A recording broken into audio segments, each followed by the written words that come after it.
السلام عليكم ورحمة الله. إن الحمد لله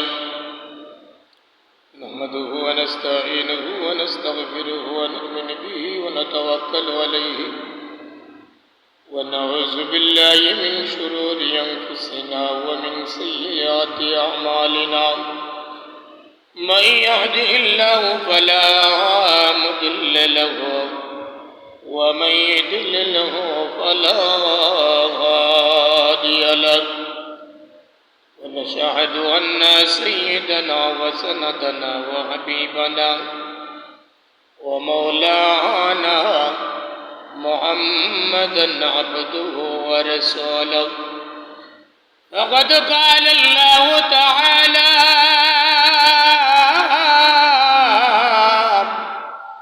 وتبارك في كلامه المجيد والفرقان الحميد. أعوذ بالله من الشيطان الرجيم. بسم الله الرحمن الرحيم. لن ينال الله لحومها ولا دماؤها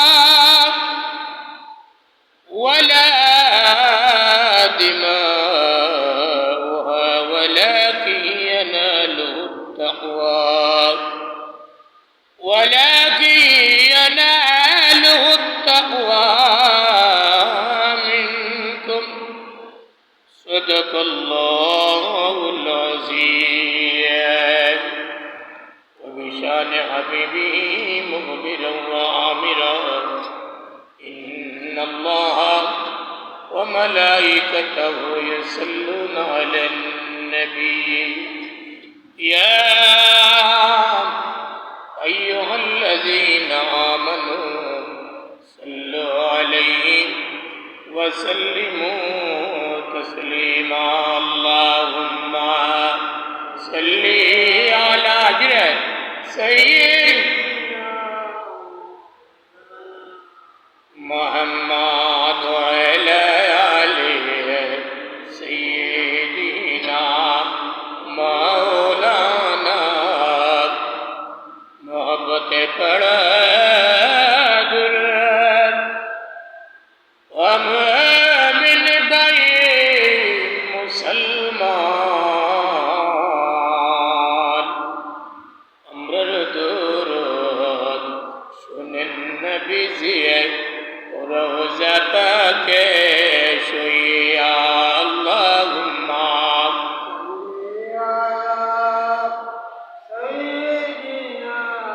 मौलाना मुहम्मद वअला आले सय्यिदिना मौलाना.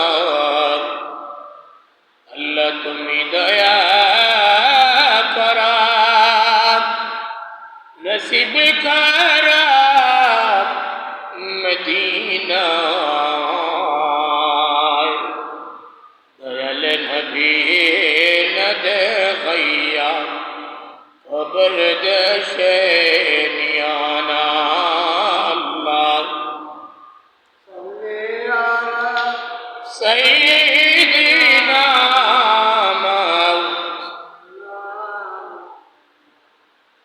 वअला आलिहि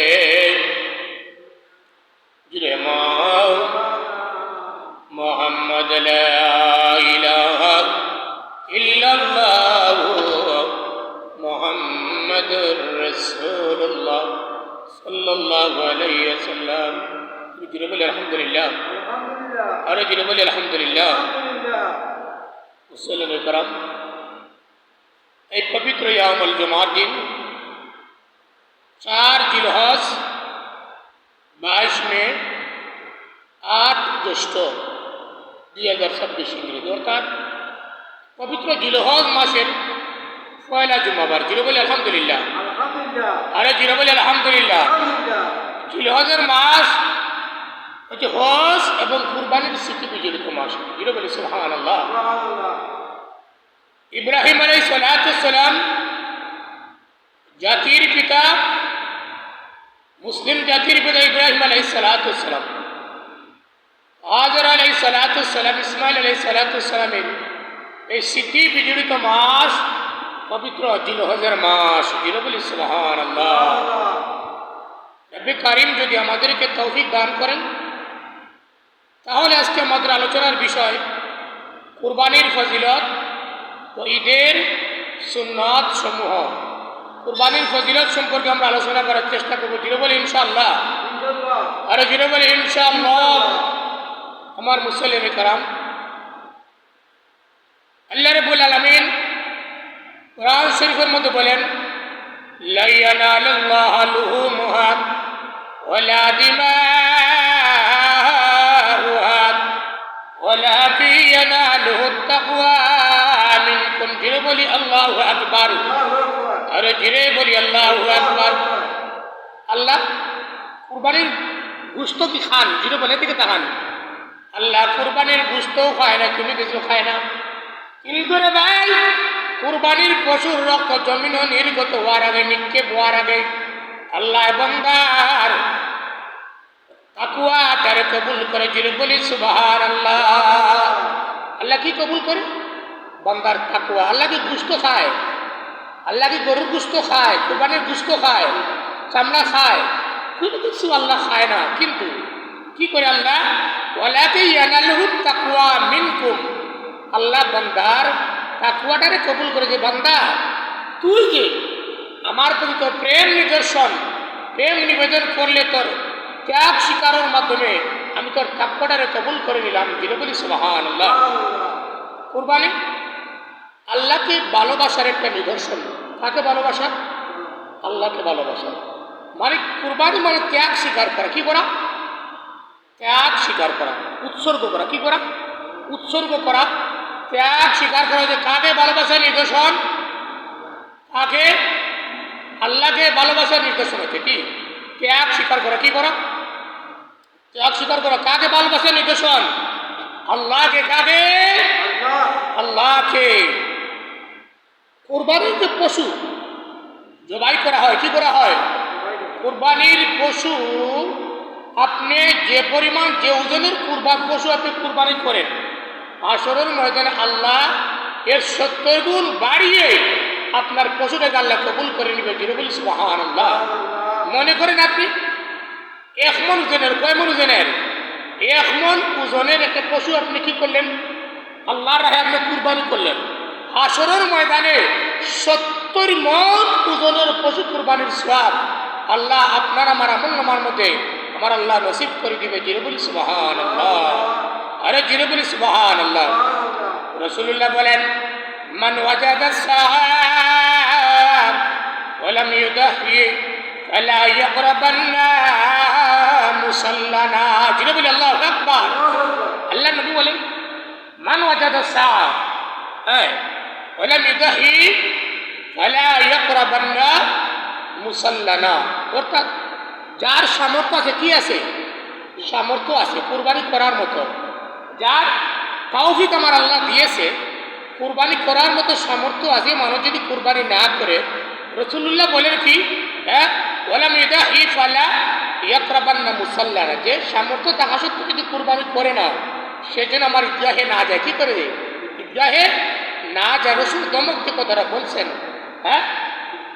মান ওয়াজাদা সাহাব ওয়া লাম ইউদাহি ফালা ইয়াকরাবান্না মুসাল্লানা, যার সামর্থ্য থাকা সত্ত্বেও যদি কুরবানি না করে, রাসূল বলেন সেজন্য কি করে? ঈদগাহর ময়দানে না যায়। দমক দিয়ে রাসূল কথাটা বলেছেন।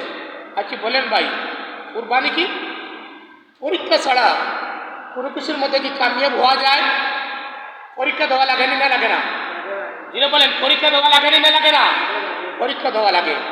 যে মানুষ যত বেশি পরীক্ষার সম্মুখীন হয়েছে তার দাম তত বেশি আমার আল্লাহর কাছে বেড়েছে। বলি সুবহানাল্লাহ। আরে বলি সুবহানাল্লাহ। আপনি দেখেন না, যারা নামাজ বেশি পড়ে অভাব বেশি থাকে, থাকে না থাকে না? নামাজি মানুষের অভাব থাকে, অসুস্থতা বেশি থাকে, পেরেশানি বেশি থাকে। আপনি বলবেন, বা একটু তো নামাজ পড়েন, তাহলে আপনার এত অভাব কেন? আপনি নামাজ পড়েন, আপনার এত অসুস্থতা কেন? আপনি নামাজ পড়েন, এত আপনি বিপদের সম্মুখীন কেন? ভাই, আল্লাহ আপনাকে টাকা পয়সার অভাব দিয়ে অসুস্থতার পরীক্ষা দিয়ে আপনি বিপদের সম্মুখীন করে আল্লাহ আপনাকে পরীক্ষা নেয়। কি করে পরীক্ষা নেয়? যেভাবে ভাই আমার তো ইনসান, আমরা কি ইনসান আচ্ছা বলেন ভাই, নবী যারা নবীরা কি গুনাহগার না মাসুম? নবীরা গুনাহগার না মাসুম? মাসুম। নবীরা কি মাসুম? এরারে আল্লাহ গুনাহ থেকে মুক্ত করে রেখেছে। কি করে রেখেছে? আহলে সুন্নাত ওয়াল জামাতের আকীদা হচ্ছে নবী যারা এদের কোনো গুনাহ বলেন আছে কি না নাই? নাই। নবী যারা তাদের কোনো গুনাহ আছে? নবীদের কোনো গুনাহ নাই। নবীরা হচ্ছে মাসুম। নবীরা কি মাসুম। আর সাহাবায়ে কেরাম হচ্ছে মাহফুজ। সাহাবায়ে কেরাম কি মাহফুজ। আল্লাহ নবীদের কোনো গুনাহ নাই, তাদেরকে মাসুম বানিয়ে রেখেছে। আর সাহাবায়ে কেরামদেরকে আল্লাহ গুনাহ থেকে হেফাজত করে রেখেছে। যেটা বলি সুবহানাল্লাহ। তাহলে ভাই পরীক্ষা, আমরা যে কোরবানি পেয়েছি, আমাদের যে বর্তমান নিয়ম রীতি যেটাতে কোরবানি আমরা পালন করি, এটা কার মাধ্যমে পেয়েছি? আমাদের বাবা। কার বাবা? যেটা বলেন কার বাবা? আমাদের বাবা। জাতির পিতা কার পিতা? যেটা বলেন জাতির পিতা কার পিতা? জাতির পিতার নাম কি? যেটা বলেন জাতির পিতার নাম কি? ইব্রাহিম আলাইহিস সালাম। নাম কি? ইব্রাহিম আলাইহিস সালাম। মুসলিম জাতির পিতা হচ্ছে ইব্রাহিম খলিলুল্লাহ। যেটা বলি আল্লাহু আকবার। আরে যেটা বলি আল্লাহু আকবার। মুসলিম জাতির পিতা হচ্ছে ইব্রাহিম নবী। ভাই ইব্রাহিম নবী অনেক পরীক্ষার সম্মুখীন হয়েছেন। এর মধ্যে একটা পরীক্ষা হচ্ছে গিয়া ওনার ছেলেকে কোরবানি করা। আচ্ছা বলেন ভাই, আপনি আপনার ছেলেকে কোরবানি করা এটা কি সাধারণ বিষয়? যেটা বলেন নিজের বাচ্চাকে জবাই করা, ছুরি চালানো, আপনার বাচ্চার গায়ে গলার মধ্যে আপনার ছুরি চালানো, এটা কি মুখের কথা? এটা কি মুখের কথা? এটা মুখের কথা না ভাই। ইব্রাহিম নবীকে একটা পরীক্ষা হচ্ছে কি অগ্নিকুণ্ডের মধ্যে ফেলা হয়েছিল, কি হয়েছিল না? ইব্রাহিম নবীকে নমরুদ তার বাহিনীর মাধ্যমে কি করেছে রে ভাই? অগ্নিকুণ্ডের মধ্যে নিক্ষেপ করেছে। তাফসীরের মধ্যে আয় ইব্রাহিম নবীকে যে অগ্নিকুণ্ডের মধ্যে নিক্ষেপ করা হয়েছে, এর চতুর্দিকে কি সাত উঁচু করে দেওয়াল দেওয়া হয়েছে। কত উঁচু? কি সাত দেওয়াল? কত উঁচু? কি সাত উঁচু করে দেওয়াল দেওয়া হয়েছে রে ভাই। ইব্রাহিম নবীকে যে অগ্নিকুণ্ডের মধ্যে নিক্ষেপ করা হবে, কি সাত উঁচু করে দেওয়াল দেওয়া হয়েছে। 2 মাস যাবৎ লাকড়ি কুণ্ড রেডি করা হয়েছে। ইব্রাহিম নবীকে আগুনের মধ্যে নিক্ষেপ করা হয়েছে। জিবরাইল আলাইহিস সালাতু ওয়াস সালাম এসে বললেন, ও আল্লাহর পয়গম্বর ইব্রাহিম খলিলুল্লাহ। কে বলছে? জিবরাইল বলে, ওই আল্লাহর পয়গম্বর ইব্রাহিম খলিলুল্লাহ, আপনি আমার কাছে বলেন, আমি আগুনটা নিভাইয়া দেই। কি করি? আগুন নিভাইয়া দেই। আমার কাছে বলেন। ইব্রাহিম খলিলুল্লাহ বলেন, আপনি আমার আগুন নিবানোর প্রয়োজন নাই। মিকাইল আসলেন, বললেন, পয়গম্বর আমি আপনার আগুনের মধ্যে নিক্ষেপ করা হয়েছে, এর প্রজ্বলিত আগুনটাকে আমি নিভাইয়া দেই। এরপরে মিকাইল আলাইহিস সালাতু ওয়াস সালাম আসলেন, বললেন, পয়গম্বর ইব্রাহিম খলিলুল্লাহ, নমরুদের অগ্নিকুণ্ড আমরা নিভাইয়া দেই। এবার ইব্রাহিম বললেন, হে ভাই জিবরাইল, হে ভাই মিকাইল, হে ভাই ইসরাফিল, আমার অগ্নিকুণ্ড নিবানোর তোমাদের প্রয়োজন নাই। আমাকে যে অগ্নিকুণ্ডের মধ্যে ফেলে দিয়ে আমাকে পরীক্ষা নেওয়া হচ্ছে, আমার আল্লাহ, আমি যে অগ্নিকুণ্ডের মধ্যে নিক্ষেপ হয়েছি, আমাকে জ্বালানো হয়ে যাবে, আমার আল্লাহ কি দেখতেছেন না? এ ভাই ইব্রাহিম, এ ভাই মিকাইল, আপনারা অগ্নিটা নিবানোর প্রয়োজন নাই। আমি অগ্নির মধ্যে আমার আল্লাহ যদি আমার পরীক্ষা নিয়ে আমার আল্লাহ যদি আমাকে আগুনের মধ্যে নিক্ষেপ দেখে যদি খুশি হয়ে দেখেন, আমি ইব্রাহিম নবী 1000 বার আমার আগুনের মধ্যে জ্বলে আমি খুশি হয়ে আমার আল্লাহর আমি খুশি করতে চাই। যে বলি সুবহানাল্লাহ। ভাইরে, তাহলে ইব্রাহিম নবী আগুনের পরীক্ষার মধ্যে পাস করলেন না ফেল করলেন? পাস করলেন। কি বলে? ইব্রাহিম নবী আগুনের পরীক্ষার মধ্যে পাস করে ফেললেন। এরপরে আল্লাহ যখন বললেন, হে ইব্রাহিম, তোমার 1 বছরের বাচ্চা। আচ্ছা বলেন ভাই, কোন মানুষ যদি বিবাহ করার 50 বছর ভিতরে যদি কোনো বাচ্চা না হয়, যদি 51 বছর সময় বিবাহের 51 বছরের পর যদি কোনো বাচ্চা পায়, বাচ্চার প্রতি মায়া কম থাকে না বেশি থাকে? যেটা বলবেন আপনি বিবাহের দিকে থাকান, পুরো বিয়ে দিকে আপনি বিবাহ করেছেন, বিবাহ করার 50 বছর ভিতরে আপনি কোনো বাচ্চা পান নাই, কিন্তু 51 বছর বয়সে যদি আপনি একটা বাচ্চা পান, সন্তান যদি আল্লাহ আপনাকে দান করে, এই সন্তানের প্রতি আপনার মহব্বত কম থাকবে না বেশি থাকবে? বেশি থাকবে। ইসমাইল আলাইহিস সালাম যখন জন্মগ্রহণ করেন তখন ইব্রাহিম নবীর বয়স ছিল 86 বছর। কত বছর বলতে বলেন ভাই?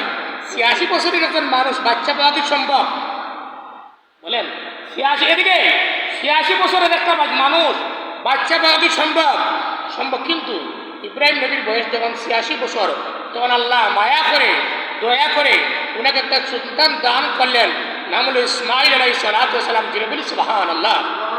এখন বলেন ভাই, 86 বছর বয়সে ইব্রাহিম নবী যে সন্তান পেয়েছেন, যার বয়স যখন 1 বছর, কত বছর?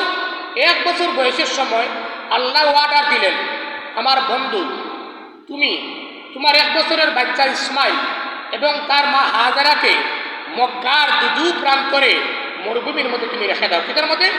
মরুভূমির মধ্যে নির্বাসন করে দাও, যেখানে এমন গরম ভাই, যে গরমের মধ্যে বালুর মধ্যে যদি আপনি চাল রাখেন, এই গরমের তজল্লিতে চাল থেকে ক্ষয় হয়ে যায়। কি হয়ে যায়?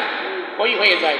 হাজেরা বললেন, ইব্রাহিম আমাকে এবং আমার সন্তানকে এই মক্কার দু প্রান্তর, যেখানে কোনো গাছপালা নেই, যেখানে কোনো কিছু নেই, আমাদেরকে তুমি নির্বাসন করতেছ, তুমি কি আসবে না? ইব্রাহিম নবী বললেন, আঙ্গুলের ইশারা দিয়ে বুঝাইলেন, এ হাজেরা, এই জায়গার মধ্যে আমাকে, আমি তোমাকে এবং তোমার সন্তানকে আমি আল্লাহর হুকুমে রেখে আমি আল্লাহর হাওলা করে যেতেছি। যিনি বলি সুবহানাল্লাহ।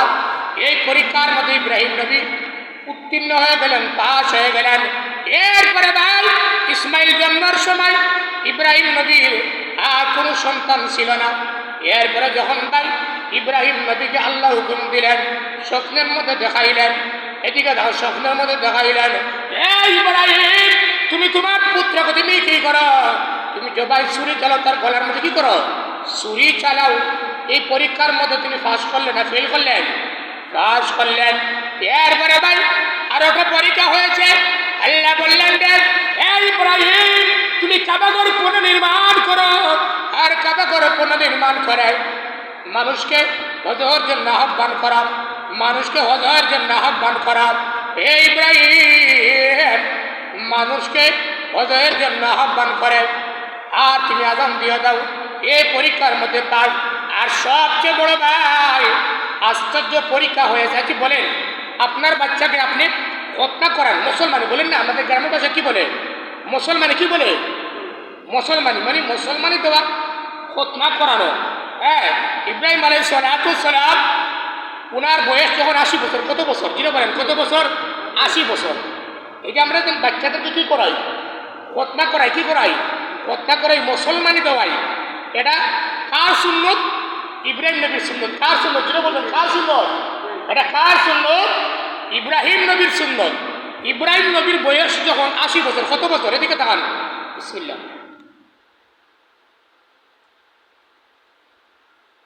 ইব্রাহিম নবীর বয়স যখন 80 বছর। কি বলেন? আপনাকে নিজেরাতে নিজের মুসলমানি দিতে পারবেন? এদিকে তাকান, নিজেরাতে নিজের হত্যা মানে মুসলমানি আপনাকে দিতে পারবেন? নিজেরটা নিজে দেওয়া যায়? দিতে পারবেন? আল্লাহ এমন পরীক্ষা দিলেন ইব্রাহিমকে। আল্লাহ বলেন, ইব্রাহিম তোমার বয়স কত হয়েছে? বলেন 80। কত হয়েছে? 80 বছর। এখন 80 বছর তোমার বয়স হয়েছে, বুখারীর হাদিস। তুমি নিজের হত্যা, কার হত্যা? মানে মুসলমানি। আরে তোমার নিজের মুসলমানি তুমি নিজে দিয়ে দাও। জিরো বলি আল্লাহু আকবার। আরে জিরো বলি আল্লাহু আকবার। তাহলে ইব্রাহিম নবীর মুসলমানি যেটা হত্যা, যেটা কত বছর বয়সে হয়েছে? কত বছর বয়সে?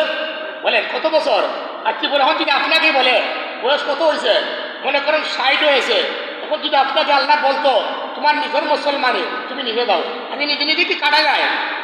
নিজে নিজে কাটা যাবে? আল্লাহ ইব্রাহিম নবীর যখন বয়স 80 বছর। কত বছর? 80 বছর। আল্লাহ বলে, হে ইব্রাহিম তুমি নিজের মুসলমানি নিজের খতনা তুমি নিজে দিয়ে দাও। তাহলে এটা পরীক্ষা কি পরীক্ষা না? পরীক্ষা কি পরীক্ষা না? তাহলে 80 বছর বয়স যখন ইব্রাহিম নবী 80 বছর বয়সে নিজের মুসলমানি, নিজের খতনা আল্লাহর হুকুমে নিজে আদায় করেছেন। জিরো বলি সুবহানাল্লাহ। আর দুরূদ শরীফ পড়ে সাল্লাল্লাহু